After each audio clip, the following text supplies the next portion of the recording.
একই তুমি এখানে। তুমি আমি নিজে, দুইমি হলো আমি আর আমার ডাক নাম। তাই নিজে নিজের সঙ্গে কথা বলতে পারি।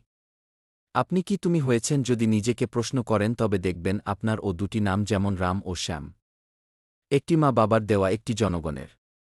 তবে তুমি আমার চ্যানেলে কবে যোগ দিতে পারবে? জ্ঞান বাড়াতে অন্যকে বলুন তুমি আমার, আমি তোমার, এটা ভালো নাকি আমি আমার নিজের, এটা ভালো।